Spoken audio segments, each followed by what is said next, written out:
Whatever they're doing, it's working. And finally, they're looking pretty good at home. This is a team that can't lose on the road.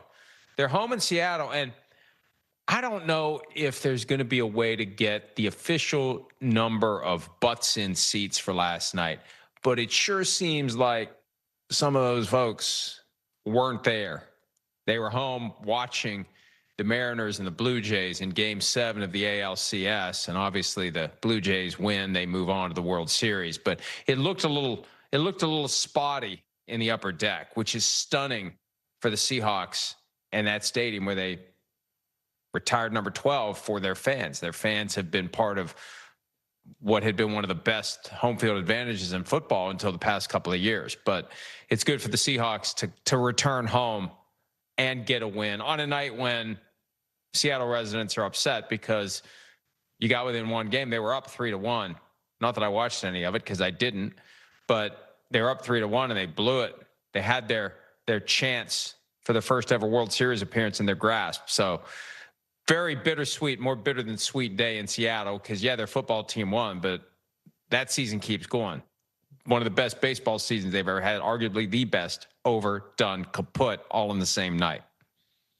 Yeah, and I would think as a sports fan, it'd be cool to be in a stadium, and I'm sure they had the game every time they could. They probably had the score at the bottom somewhere, probably showing updates. So I would think it'd be fun to be at that game, cheering on one of your teams, by also following, keeping up with other fans around you. So I would think a full stadium knowing, hey, I'd rather be here than just be at my house on a, split screen watching the game.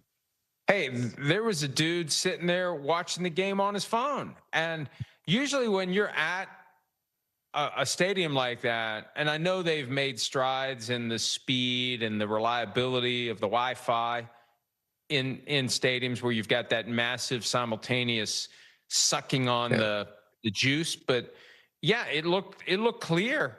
He's sitting there watching it, and you can see the pitcher, shaking off the signs. And I don't know. I'm a big proponent of always like being aware of your surroundings. And when you're at a sporting event, you be careful if you're too deep into your phone. You never know when a football is going to come flying your way or anything. But that's what a lot of them seemed to do last night.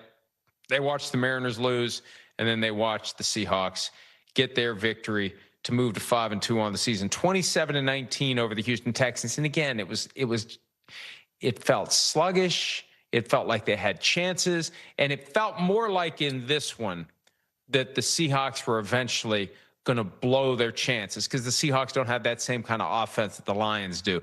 I felt to me, Devin, that they had a hard time closing the door on the Houston Texans. And some of it was just you're watching and you're almost like why? I mean, it was almost like the Sam Darnold, the fumble in the end zone. I thought that was so unnecessary. The ball wasn't at the half-inch line. Like, yeah, Sam took his normal drop, but it was at a point in the game where you're just like, if we don't have, the huge mistake, like even if we make a small mistake, just not the huge, like this team's buried. Like Houston, they never gotten a good rhythm. They really couldn't do much offensively at all. Kicked a couple field goals, and you give up the strip sack, and Will Anderson strips it, recovers it in the end zone, and it was like, okay, here we go. Like this team, Houston, they only need one drive, and then all of a sudden they're just in the game. And again, I think for Seattle, that's a part of growing as a team too. How do you close out a team? How do you finally say, all right, this is it? Because I thought they played the game the exact way they wanted. Unbelievable balance, run pass game. And, you just said it as we were coming on. Kenneth Walker, 66 yards. None of it was pretty. It wasn't one of those games where it was like 5 yards, 6 yards, 12 yards, 50. It was like, all right, we gained. We have a positive. Oh, we had a negative play. Oh, but they just said we're going to keep grinding it out. And it opened up the play action where I think Darnold's the most comfortable when he can come off those play action reads and able to find guys in different windows. But it's just, They couldn't close out, and it was weird because their defense was running a different Mike McDonald, zone blitzes. One time it's a blitz with man, then it's a blitz with three high behind it, then it's a blitz with two high. Just he kept it moving. CJ didn't get comfortable, but I think.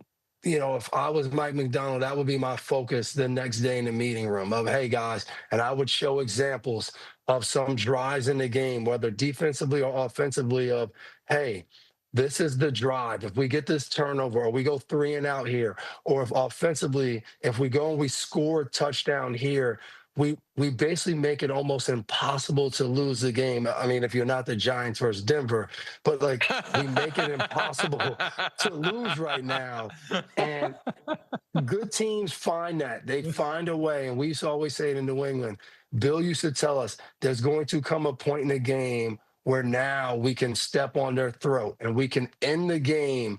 And it's up to us to throw that last knockout punch. And when you do it, you get comfortable doing it over and over. And then your coach isn't telling you.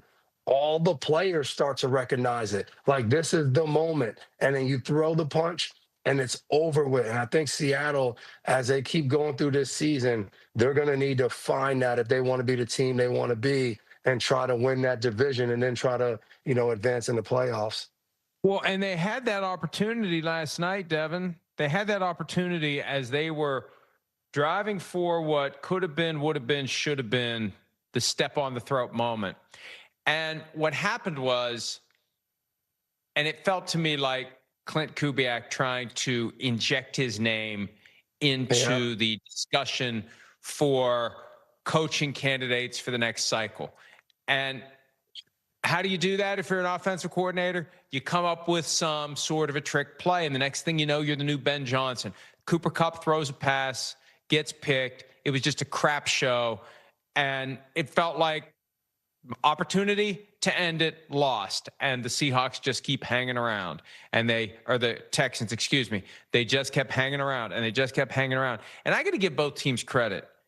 Even when it got late in the game and it was basically over, they were hitting hard. I mean, that Seattle defense has zero quit in it, and the Texans defense is the same way. Both offenses are a little suspect, but there's no question about the tenacity and just the raw, acceptable within the rules violence that's inflicted by those defenses. Yeah, no doubt about it. And speaking to Kubiak, as a defense, we used to always talk right when the ball got around the 30-yard line or a little further, not exactly in the red zone, but just that fringe area we used to call it the gray zone, is when we would play teams and we'd be like, hey, their offensive coordinator is good. He's trying to get a head coaching job. And we would have a mentality of, this is when we would call it the BS. This is when the BS comes out. We got to be ready. We got to be disciplined. We got to stay at home. So you're exactly right. That play came around that kind of area on the field that, called the 35-yard line or something, where you get Cup coming around. And if it works, you're a genius. But like in that moment where it doesn't work, it's just like, man, what are we doing? Just keep doing it. And that drive was actually one of their better drives of the game. But yes, I think one of the things that stuck out, and I think it's why you keep having some hope for this Houston Texans team, is the defense. Like, even after they were struggling, getting close to the end zone and still not scoring, getting stopped on third and fourth down, the defense would come out and, you're like, well, Seattle's just going to run the ball now. They've worn this defense down. And, Charbonnet or Walker would get the ball, and out of nowhere, you see either Petrie or Algier running there, and I mean, somebody just go backwards, and you're like, man, this defense is still playing hard. Danielle Hunter, Will Anderson Jr., like, playing so hard. And I think, as much as sometimes we talk about, the head coaching decision, what they should do, what they shouldn't do, which I'm sure you would love to get into, of not kicking the ball out of bounds, you see sometimes with that effort how much these teams believe in their head coach and the messaging and how they want them to play the game. And I thought that stuck out, like you said, both defenses and how they played. And again, these are defensive-minded head coaches, and I think you can see that in the way the teams build and how they play. Hi, it's Mike Florio. Thanks for watching PFT on YouTube. Hit subscribe for the latest news and analysis from Pro Football Talk.